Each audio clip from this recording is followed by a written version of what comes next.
Hola muchachos, ¿cómo están? Buenos días, espero se encuentren muy bien. Vamos a iniciar con las clases por medio del video. Comenzamos.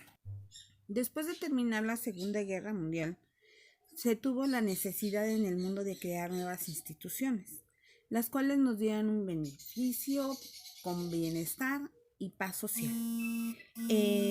Aquí se buscó, después de la Segunda Guerra Mundial, eh, que después de ver tantos horrores que se cometieron en la guerra, tantas atrocidades cometidas por el eje y su intención de castigarlas, las imágenes que se veían de destrozo de gente, de haber matado a tantas, entonces en el año de 1944 se empiezan a hacer una serie de cartas y firmados por las grandes potencias, donde están Winston Churchill de Inglaterra, Joseph Stalin de la URSS y Franklin Roosevelt de Estados Unidos, donde se empiezan a fijar principios y funcionamientos del Tribunal Militar Internacional.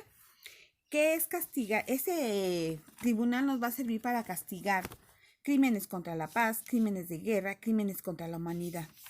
Todo esto nos va llevando poco a poco y en 1966 se establece en Londres un tribunal de Russell-Sartre que apoyó en los principios de Nuremberg. Se pidió establecer un juicio al gobierno de Estados Unidos por los crímenes cometidos durante la Primera Guerra Mundial, la Primera Guerra de Vietnam, en 1960. Y se crea un Consejo de Seguridad de las Naciones Unidas que crea un tribunal. Ok, después de tanto se empiezan a crear que el Estatuto de Roma, la Corte Penal Internacional y muchas instituciones para tratar de combatir todos estos crímenes internacionales y que todo sea castigado y prevenir los crímenes citados anteriormente. Ok, se crea la Organización de las Naciones Unidas. El 14 de agosto de 1941, Winston Churchill y Franklin Roosevelt crean una declaración conjunta conocida como Carta del Atlántico, documento para la formación de un nuevo organismo que regulará y conservará la paz en el mundo. En 1942, que todavía estamos dentro de lo que es la guerra, se aprueba en Washington la Declaración de las Naciones Unidas, la ONU, en donde se asienta que todos los participantes se comprometen a elaborar un sistema que garantice la paz y seguridad. En 1944, que todavía estamos dentro de la guerra, se da la conferencia de Dumbarton o Hacks en Washington, donde representantes de Estados Unidos y la URSS, Inglaterra y China aprueban un primer documento para la creación de un nuevo organismo. Se les une Francia y se vuelven en miembros permanentes del Consejo de Seguridad.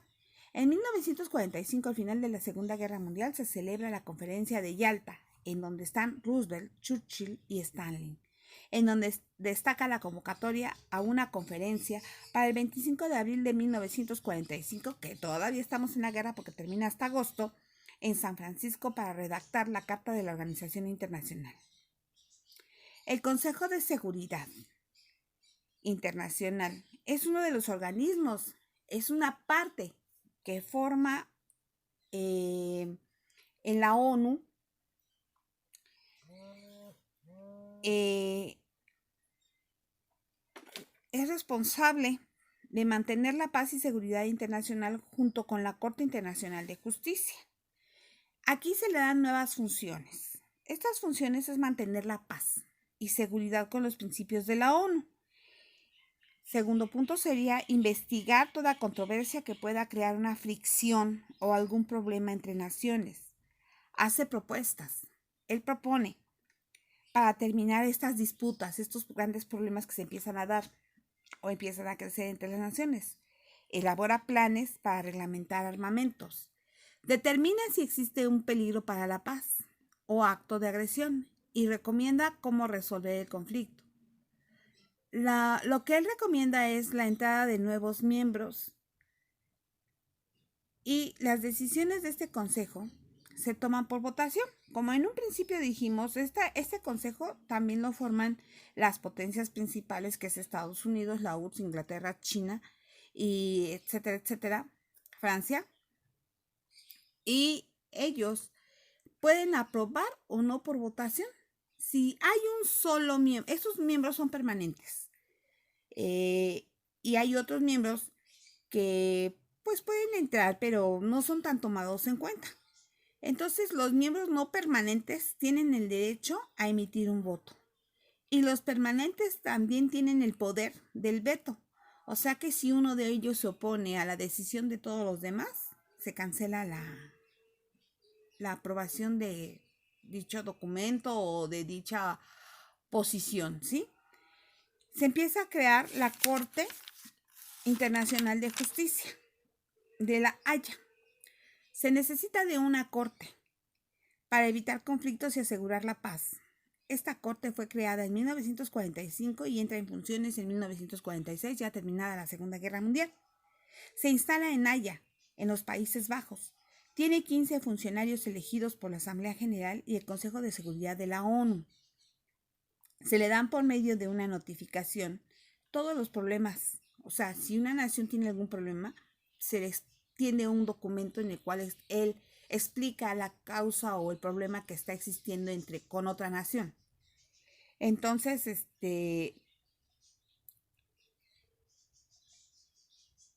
esto lo hace un estado demandante, al que se le está molestando o el que está siendo afectado, ¿sí? Ya con conocimiento de la demanda, se entabla un juicio en la corte, se delibera y pronuncia la sentencia en audiencia pública. Esta es definitiva e inapelable.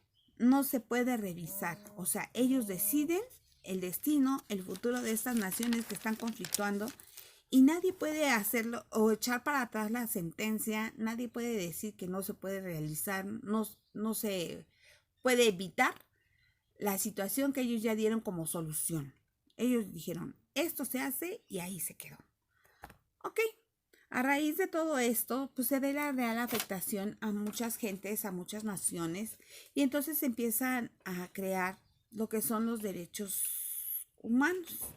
Y se va a basar esta Declaración Universal de los Derechos Humanos. Nosotros la estamos teniendo desde que tenemos a Morelos, que empieza con los sentimientos de la nación, y aquí se empiezan a manejar después de lo que es desde la Revolución Francesa. Empiezan a surgir lo que son los derechos humanos allá en Europa. Al crearse la ONU fue para no repetir los horrores de la Segunda Guerra Mundial y toma como base la Declaración de los Derechos del Hombre y del Ciudadano en 1789. Se forma un comité y se redacta una declaración donde se establecieron los derechos humanos en 1948. Parte de que todos los seres humanos tienen un mismo derecho que no puede ser suprimido. Y encontramos los siguientes. Todos nacemos libres e iguales, en dignidad y derechos, dotados en razón y conciencia, comportarse fraternalmente entre ellos. Toda persona tiene derechos y libertades proclamados sin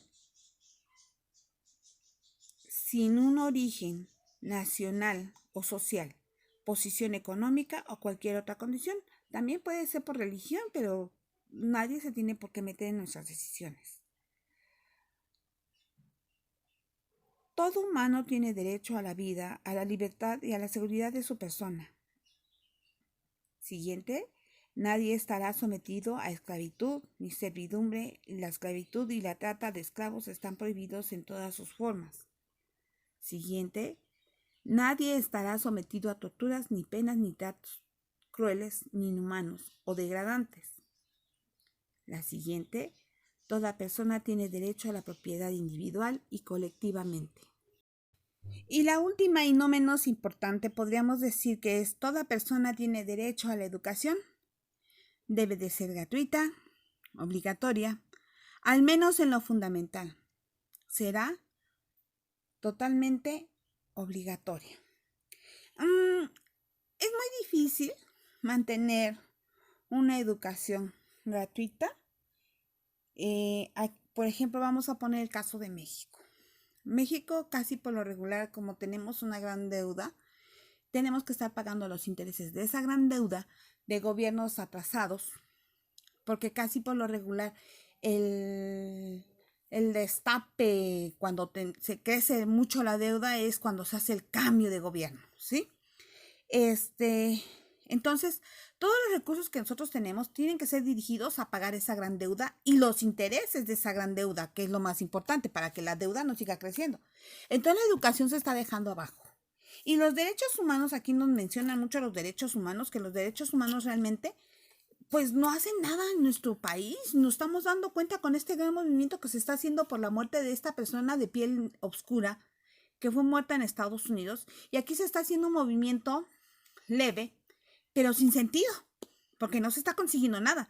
Realmente mataron a otra persona de la misma manera que a esta persona negra y solo se está llevando ese movimiento aquí en México. En cambio, el de Estados Unidos se está llevando internacional. O sea, ya llegó hasta Alemania, ya llegó en Europa, pero es lo malo. Las instituciones realmente no están ejerciendo su poder y no están llevando a cabo las funciones por las cuales fueron creadas. Nos estamos basando en algo irreal, en algo que no cumplen, en algo que no podemos estar diciendo que ellas nos van a apoyar, nos van a ayudar como seres humanos. Realmente hasta hay mujeres que están pidiendo el aborto. Bueno, yo les pido reflexionen en nuestra situación y aquí me despido por el día de hoy. Gracias muchachos, hasta luego.